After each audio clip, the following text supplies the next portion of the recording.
Once upon a time, there lived two neighbors. One of them bought a shotgun. Aha, thought the other. All right, I'll buy myself a bigger gun. What could this mean, thought the first neighbor. I'll buy myself something bigger. By the end of the 1960s, the Soviet Union seemed likely to match America's nuclear arsenal. The two superpowers faced a choice: slow down their competition, the process that would be called détente, or continue an arms race that could end in all-out war.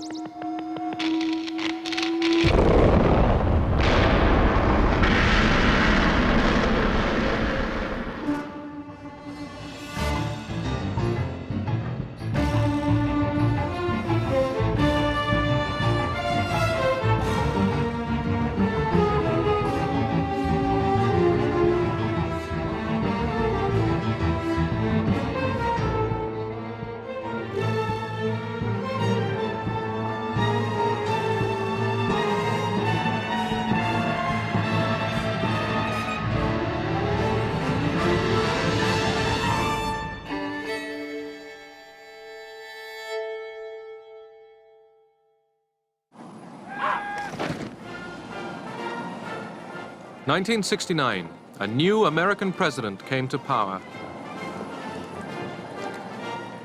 Richard Nixon had new ideas about how to make the Cold War less dangerous. He was ready to accept the Soviet Union as America's nuclear equal. When President Nixon came into office, the conventional wisdom of all the media and the people who thought of themselves as intellectuals was that he was a warmonger and that they had to moderate him, and we were under enormous pressure to start negotiations on trade, on salt, on a whole complex of things. This was not a foreign policy politician, particularly in his early years. He had gained notoriety and power, as you know, on the wave of the Great Red Scare, the Great McCarthy period in American politics. He also knew, and this was very important, the bureaucracy. He knew that often the most difficult belligerent powers with which he had to deal were not the Soviet Union or China, but the Department of State, the Central Intelligence Agency, the Pentagon, the Department of Defense, those belligerents arrayed along the Potomac.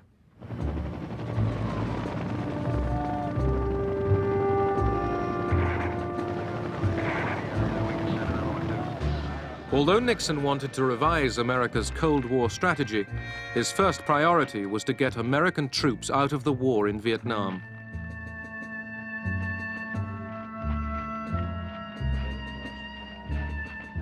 By 1969, this war had cost the lives of 30,000 GIs, and there was still no end.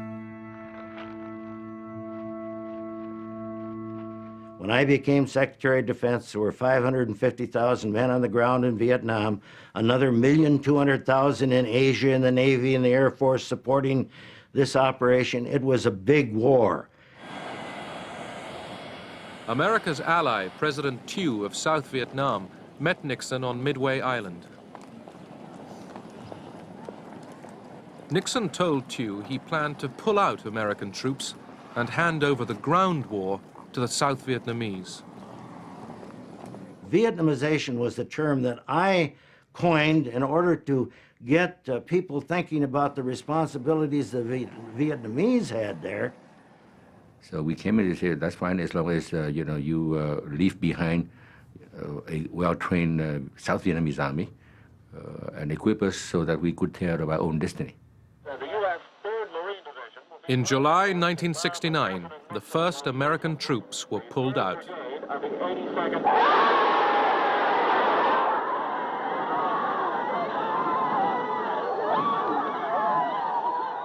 Both Nixon and Kissinger knew what it was doing to our society, the controversy, the distractions, the financial costs, the terrible human toll in terms of lives lost and wounded, not only of Americans, but Vietnamese and others, and also the distractions from other foreign policy initiatives.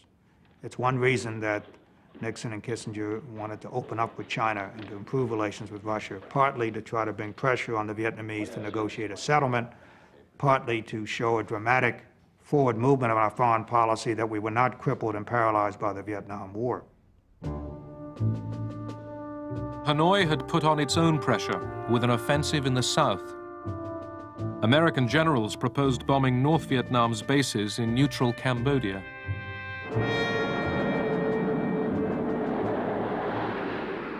Nixon agreed to the bombing, but insisted the raids in Cambodia be kept secret.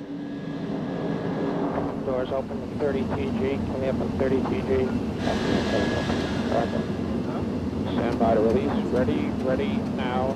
Oh, I'm sorry. Time. Ready now.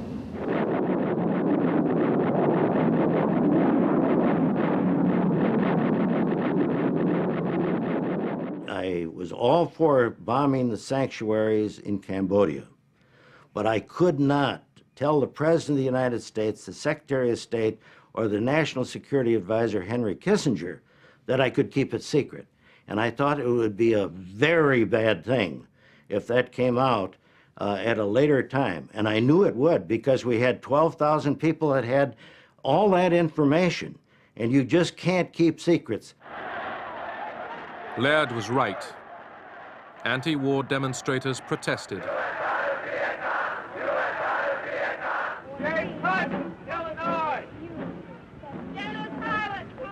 They called out the names of soldiers killed in Vietnam.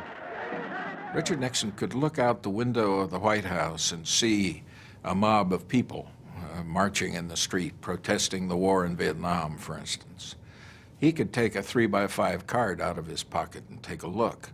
And the polls showed him with the confidence of 75% of the American people. And he'd say, I'm not going to let those people in the street make foreign policy for this country. And so tonight, to you, the great silent majority of my fellow Americans, I ask for your support. I pledged in my campaign for the presidency to end the war in a way that we could win the peace. I have initiated a plan of action which will enable me to keep that pledge. The more support I can have from the American people, the sooner that pledge can be redeemed.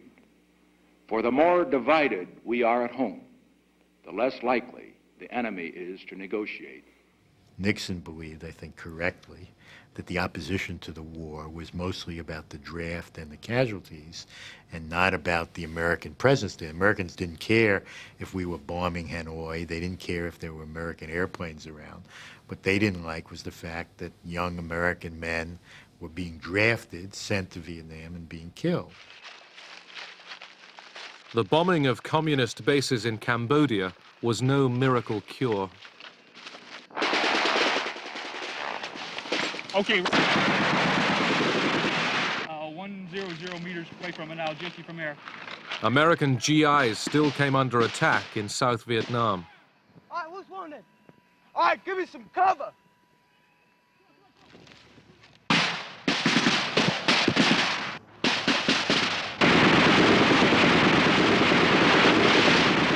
Can you move them? Okay, try to bring them back here. Remember to stop the bleeding. You gotta stop.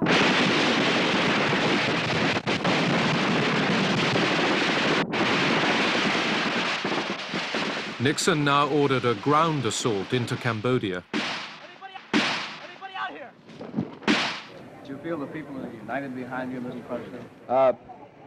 As far as the people are concerned, I have no judgment on that.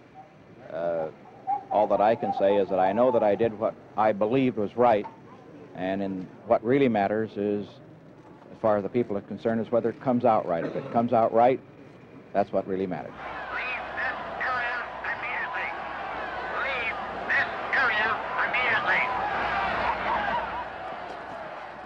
Nixon's invasion of Cambodia produced violent protests on American campuses. Ready position.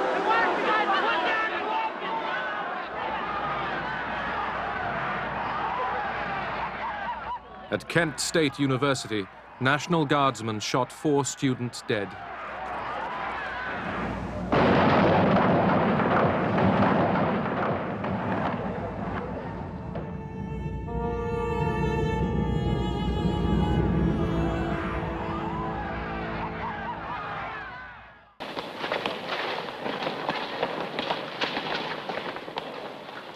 Every year, in the early spring and late autumn, the Soviet Army gets its new recruits. The forces are inconceivable without strong, agile men possessing stamina.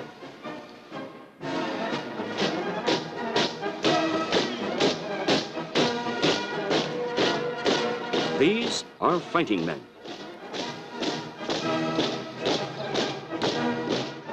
Fighting men alone could not guarantee security. Soviet leaders wanted arms agreements that recognized their nuclear parity with America. They also wanted American understanding in their quarrel with China. The Communist Party chief, Leonid Brezhnev, championed relaxation of Cold War tension with America, the policy that would be called Détente. He was on his way to the very top of Soviet power. Brezhnev was a sincere person in many ways. He had been through the great patriotic war from beginning to end. He returned with the very strong conviction that he had to do his best to prevent war. This was illustrated every time he went to a collective farm or factory. He would ask people, "How are things?" And they would complain, but then they would say, "Well, we can put up with it as long as there is no war."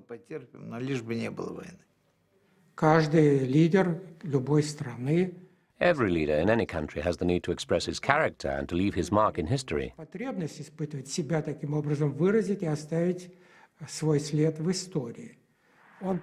He wanted to become the leader of the Soviet government.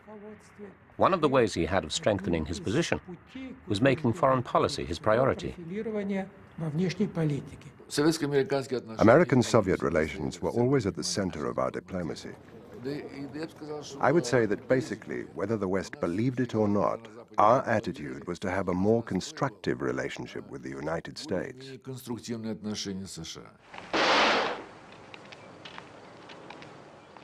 In Europe, the Cold War showed itself most painfully in the Iron Curtain that divided the two Germanys.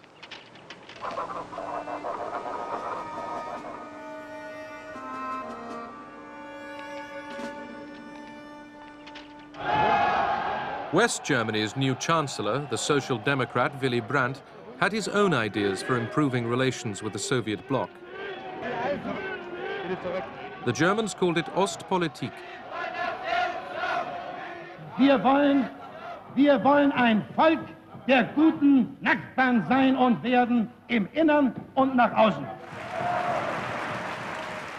Der entscheidende Schritt, der das Ganze in Gang gebracht hat, The main thing that got the ball rolling was the decision of the Chancellor to call East Germany a state. Regierungserklärung, die DDR als einen Staat zu bezeichnen. Das war, wenn Sie so wollen, This was a fundamental change in our position, unserer Position, die uns which led to fierce criticism from the opposition. erbitterte Gegnerschaft der CDU eingebracht hat. In Moscow, people were all ears. Moskau aber Aufmerksamkeit. In our opinion, there were more sober voices among the Social Democrats, those who would seek common points of interest with us. Not similarities in our outlook, but similarities in our interests. I would like to stress the difference. If we found points in common which would preserve a balance of interests, this could lead relations between the Soviet Union and West Germany out of a dead end.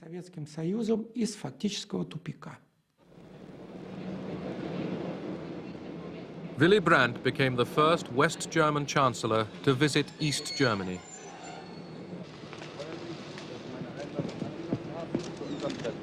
Ich wünsche Ihnen einen recht angenehmen Aufenthalt. Ich danke Ihnen sehr für die Begrüßung, auch dafür, dass Sie gutes Wetter besorgt haben. Daran soll es nicht liegen. Danke sehr. Brandt's visit was a triumph. To ordinary East Germans, he seemed to bring hope of change. But the Americans were worried. My first reaction to Ostpolitik was concerned that it would lead to German nationalism, that if Germany operated on its own vis-à-vis the East, it would emphasize its own national concerns, if not immediately, then over a period of time. Das Echo auf das, was wir uns vorgestellt haben. The response we got from Nixon and Kissinger was one of doubt and suspicion. Natürlich Skepsis war, Misstrauen.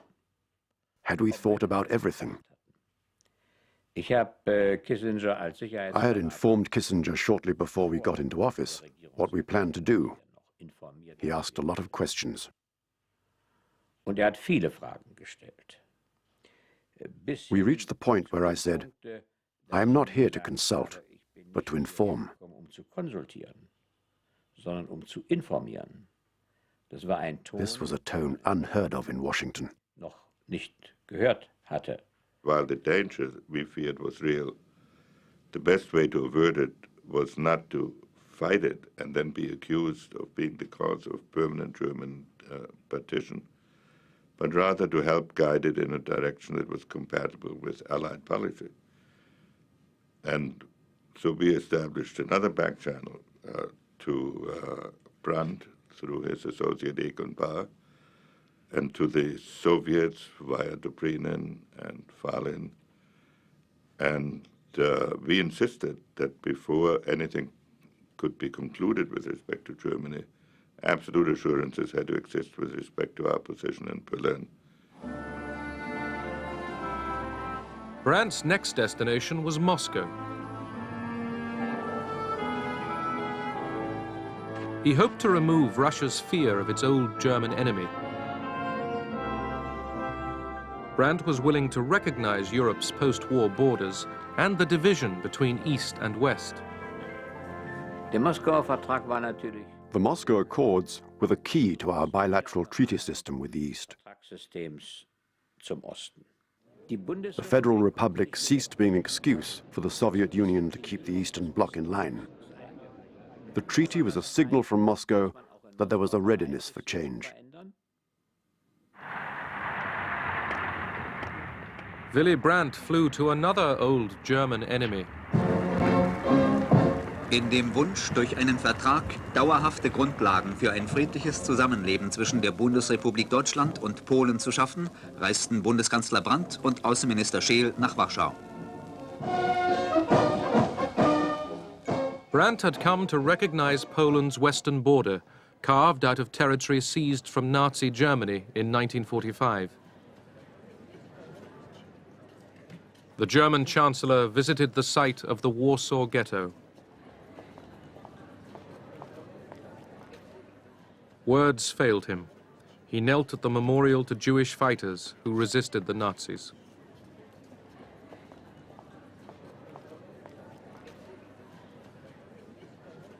Brandt war, wenn Sie so wollen, ein Glücksfall. Brandt was a stroke of luck for German history.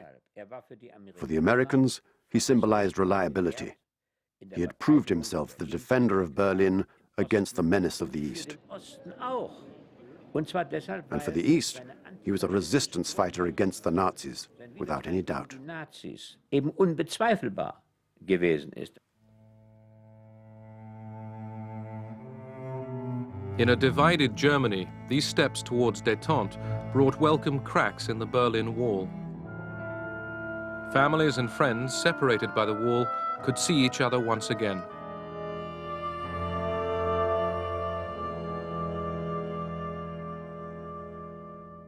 Okay, fine, we'll call you later. The architects of America's new approach to the Cold War were Richard Nixon and his national security advisor, Henry Kissinger. Henry was very temperamental, very bright, very territorial, very insecure. You could say the same thing about Richard Nixon. And they complemented one another a lot of the time. At the same time, they were rivals. They fought with one another. They fought not with one another, but behind one another's backs. They were devious. the embassies, so basically what is happening... The two men preferred to work in secret. Through back channels, they set up summit meetings in Beijing and Moscow. Well, we have a variety of independent sources also. Yeah, I know. None of them reliable. None of them totally reliable. That's right. Nixon and Kissinger wanted the summits in China and the Soviet Union to help America get out of Vietnam. They also hoped to bring China into their diplomatic game. The principal reason for seeking a rapprochement with China was to restore fluidity to the overall international situation. If there are 5 players and you can't deal with one of them, this produces rigidity. Secondly, we wanted to demonstrate to the American public that Vietnam was an aberration, that we had ideas for the construction of peace on a global scale. Soviet leaders were alarmed after Kissinger, and then Nixon returned jubilant from China. Not only have we completed a week of intensive talks at the highest levels, we have set up a procedure whereby we can continue to have discussions in the future.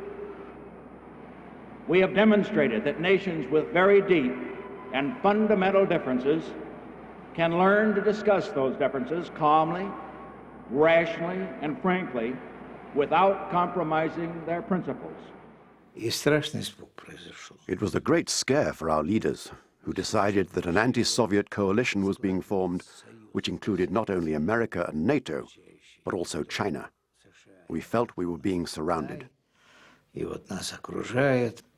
The Moscow reaction was that a summit which we had tried to achieve before the trip to China, and in which they had been stonewalling us and tried to use it to, well, to put it kindly, blackmail us into untoward concessions, or concessions we thought were untoward.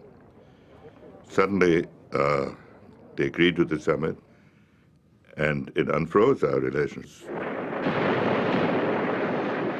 In March 1972, North Vietnam launched a new offensive in the south.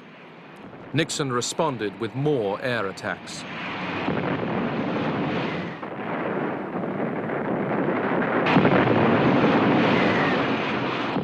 Would the Soviets receive Nixon in Moscow while his planes were bombing their North Vietnamese ally? The general debate that took place in the White House Situation Room, and I was in many of these, was which is more important, the Vietnam front or the Moscow front? And Nixon was the only important person that I can recall who said we can have both. I'm willing to lose the Moscow summit, but I predict the Russians will go ahead even if we bomb Hanoi and mine Haiphong. Nixon and Henry Kissinger played sort of good cop, bad cop with the Russians particularly. Kissinger would see Anatoly Dobrynin, the Russian ambassador, frequently, I mean, almost daily. And his line was, look, I work for this crazy man. There's no telling what he might do. So Anatoly, you and I, as reasonable men, must work together to an accommodation between our countries. Kissinger was uncertain whether Moscow would allow the summit to go ahead. I went to see Kissinger. He was nervous but tried to hide it. He said jokingly, "Okay, let's have a bet," because he knew I had a piece of paper with the official Soviet reply. He said, "Let's bet whether I can guess the answer." So we bet a crate of champagne. I asked him, "So what do you think the Soviet answer is?" He was convinced that the summit had been postponed to a later date. In fact, the official Soviet reply was, "The summit is going ahead, as planned."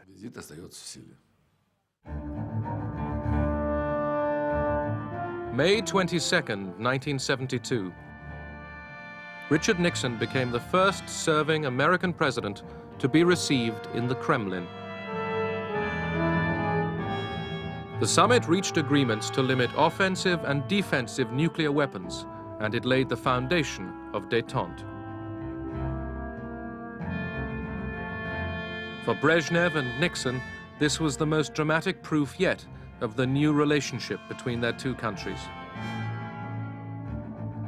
But first, the Soviets had to make their point on Vietnam. President Nixon, Dr. Kissinger, myself, and one other officer, 4 of us, went out to Brezhnev's country dacha. And there we saw Brezhnev, Kosygin, Podgorny, and the National Security Advisor on their side, 4 and 4. We sat for 3 hours in a dacha in which each of the Russian leaders took an hour to blast the United States for its Vietnam policy, absolutely attacking Nixon and the United States. Nixon knew what they were doing, namely they were writing a transcript to send to Hanoi. So he listened patiently, didn't get overly argumentative, basically just took it. After 3.5 hours of the Soviet diatribe, sort of a tag team match among the Soviet leaders, we then went upstairs for dinner, and the entire mood changed. Brezhnev broke out the vodka. There was singing and jokes and toasts. And then later that evening, Kissinger went back, I believe with Gromyko, and did some more negotiating on arms control. The atmosphere was very good, even friendly. We were quite aggressive in view of Nixon's actions on Vietnam, but we made sure it didn't overshadow the summit, because the issues that Nixon was going to raise had already been agreed through the confidential channel. These were very important nuclear issues.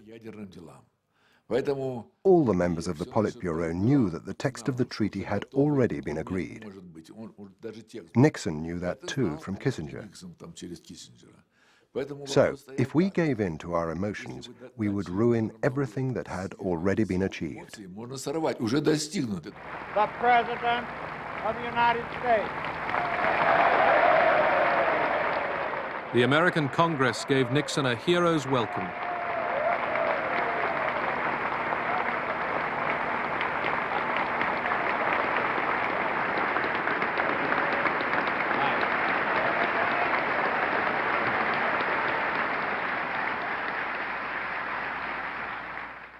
Last Friday in Moscow, we witnessed the beginning of the end of that era, which began in 1945. We took the first step toward a new era of mutually agreed restraint and arms limitation between the two principal nuclear powers. With this step, we have enhanced the security of both nations. We have begun to check the wasteful and dangerous spiral of nuclear arms, which has dominated relations between our two countries for a generation. We have begun to reduce the level of fear by reducing the causes of fear for our two peoples and for all peoples in the world. 2 weeks after Nixon's return from Moscow, 5 men working for his re-election campaign were arrested for breaking into the Washington headquarters of the Democratic Party. It was the start of a major scandal, Watergate.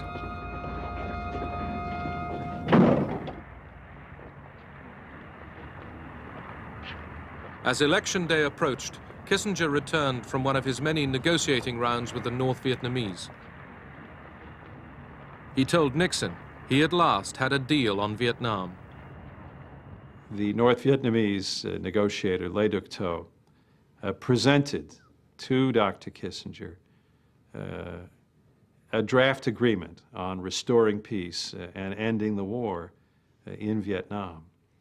And the first thing he said when he presented that document to Dr. Kissinger was, "You are in a hurry, are you not?" And I recall Dr. Kissinger nodding affirmatively when Le Duc Tho made that statement. We knew that Kissinger had met with the North Vietnamese side in Paris on October 9. So when he came on October 19 and gave us the text in English, mind you, and he asked us to say, well, we got 4 days to sign. And of course, we politely said, well, you know, this is the first time we have been given this text, so we would like to have time to study it. But by the way, you know, where is the Vietnamese text? When I see the widows, the orphans, when I see so many tombs, so many sacrifices for the freedom and liberty of Vietnam, I reaffirm again that the whole people of South Vietnam will resist again any peace which demand the rendition of South Vietnam and which will give the South Vietnam to the communist aggressors. I have great sympathy for Thieu. And at the same time, I have great sympathy for our problem. We faced 65 congressional resolutions in the year 1972 alone that were urging unilateral withdrawal from Vietnam. And Mr. Kissinger said, well, if you sign this, we're going to bring peace, and we'll be, South Vietnam will be developed, people will be happy, at which President Thieu said, listen, we have the interest in the future of our country. We are not looking for Nobel Prize. South Vietnam refused to sign. With his deal facing collapse, Kissinger hastily reassured Hanoi America still wanted an agreement. We believe that peace is at hand. We believe that an agreement is within sight. It is inevitable that in a war of such complexity, that there should be occasional difficulties in reaching a final solution. This latest setback in the Vietnam peace talks did not damage Nixon. He was easily re-elected for a second term. Back in Paris, Kissinger had to put Thieu's objections to the North Vietnamese. How do I get out of here? We thought you weren't having a meeting today, sir. Well, do something surprising. It's getting to be difficult to have a secret rendezvous in Paris. It certainly is. Will you be meeting again tomorrow, sir? We expect to, yes. One day we were on the verge of finalizing the text. The next day there were suddenly 10 or 12 different issues that popped up and were unresolved. And then Le Duc Tho said that he had to go back to Hanoi for consultations. Le Duc Tho left Paris and the talks broke down. Nixon ordered air raids on North Vietnam, hoping to bludgeon Hanoi into agreement and at the same time bolster the South.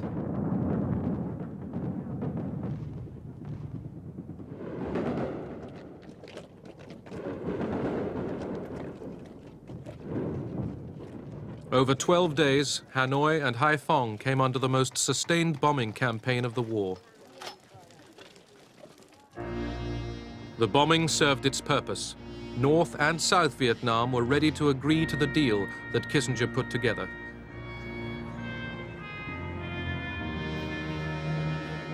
Under the peace accords, American troops would leave Vietnam, the Saigon government would remain in power, but North Vietnam's troops would stay in the South.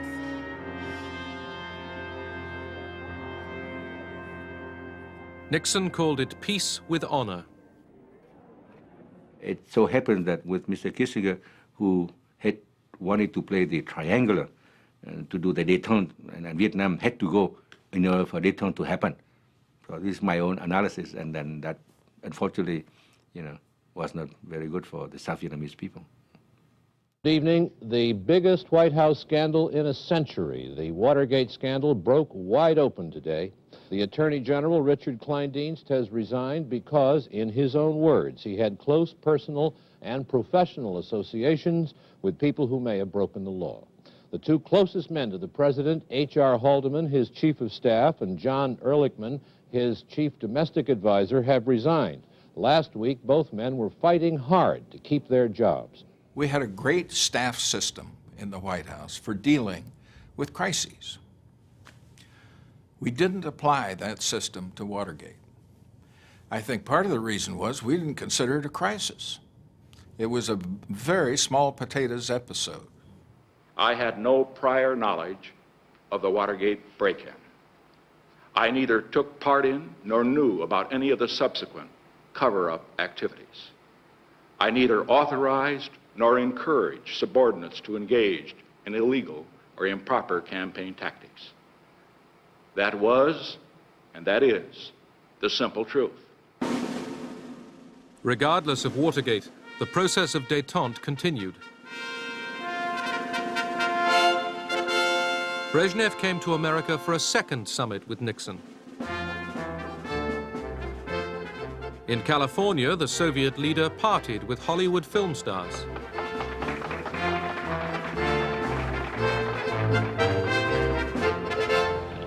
The Russians were still keen to deal with the American president.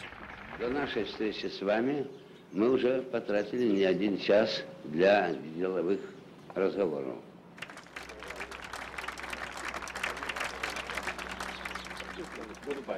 Goodbye.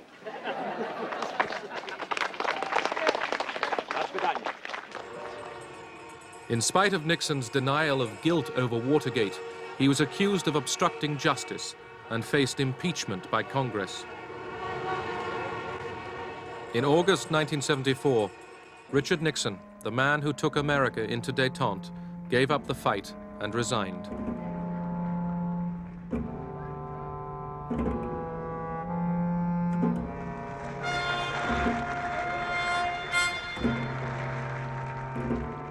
His successor was Gerald Ford.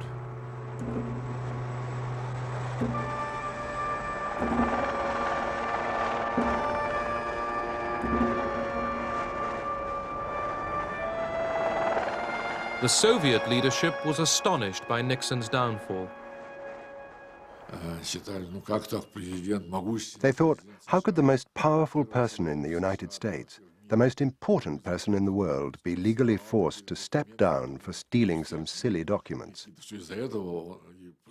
It was so contrary to the mentality of the Soviet leaders that a person in such a senior position could be removed by legal means. They simply couldn't understand it.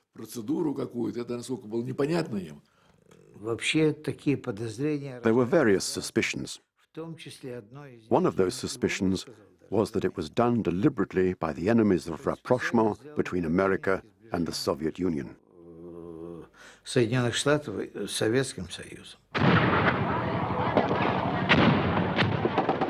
In Vietnam, the 1973 peace accords had not stopped the fighting. By April 1975, South Vietnamese troops were struggling to defend Saigon against Hanoi's final offensive. They could expect little help from the Americans. The Congress of the United States refused to supply the kind of military assistance that was necessary to keep the South Vietnamese military forces strong. South Vietnamese who had fought and worked alongside the Americans against the communists besieged the U.S. Embassy.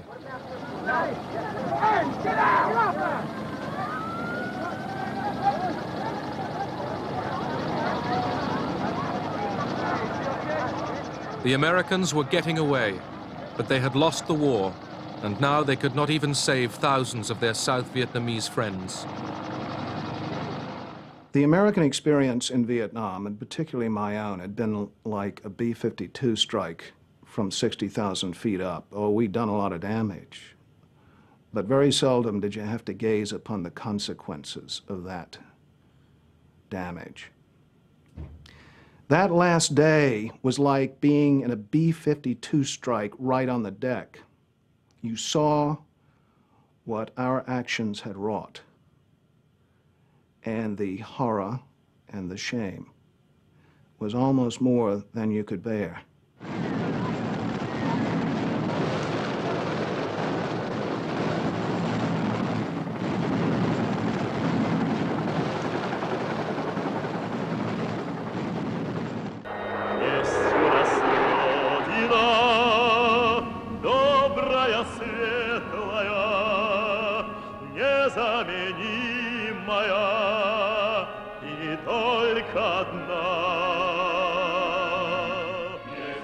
The Soviet Union proclaimed itself confident. It believed it was a superpower equal to America and boasted history was on its side. This rosy view ignored one problem. The treatment of Soviet dissidents like the writer Alexander Solzhenitsyn threatened to derail Détente.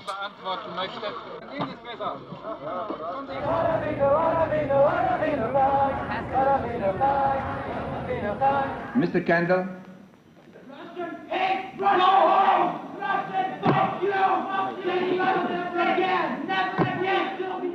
American passions flared over restrictions on the emigration of Soviet Jews. The questions of Jewish emigration from the Soviet Union and of human rights were a very strong irritant. These issues were raised regularly by the US Congress and by demonstrations organized by pro-Israeli activists, and sometimes by hooligans. There was at the outset, of course, a genuine backlash in the Congress of the United States against the policy of détente, not in the first instance from where one might expect it, from the right-wing pews of the Republican Party. It came instead from the traditionally right-wing Democrats, the hard-line, sort of Cold Warrior Democrats like Scoop Jackson. When we have something we feel strongly about, and in this case it is civil liberties and freedom and what this nation was founded upon, that we should do something to implement international law, and it is international law now, the right to leave a country freely and return freely, that we should put that issue of principle on the table knowing that the Russians are not going to agree to it. The debate about détente took a very curious form, because some liberals seem to take the view that maybe tension wasn't all that bad. And they suddenly developed theories of the need to intervene in human rights procedures that we never heard before, and that were strenuously rejected before. In the Soviet Union, where memorials kept alive the remembrance of a terrible war, Détente had few enemies.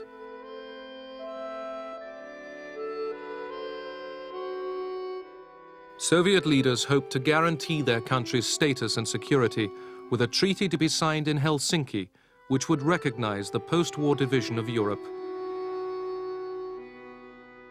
But this treaty had a stumbling block: human rights. The members of the Politburo read the full text. They had no objections when they read the first and second articles. When they got to the third, humanitarian article, their hair stood on end. Suslov said it was a complete betrayal of communist ideology. Gromyko then came up with the following argument. The main thing about the Helsinki Treaty is the recognition of the borders. That's what we shed our blood for in the Great Patriotic War. All 35 signatory states are now saying these are the borders of Europe. As for human rights, Gromyko said, well, who's the master of this house? We are the masters of this house, and each time it will be up to us to decide how to act. Who can force us?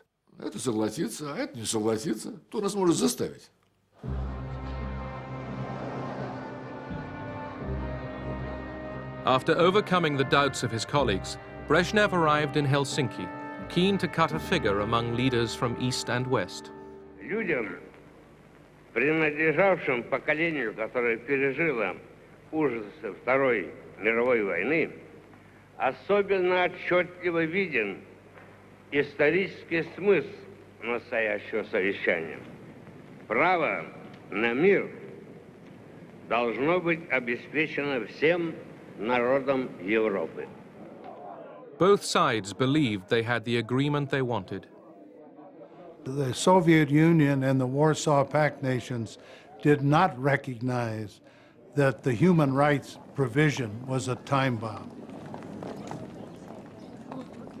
We, the United States, believed that if we could get the Soviet Union and the Warsaw Pact nations to respect human rights, that was worth whatever else was agreed to in the Helsinki Accords.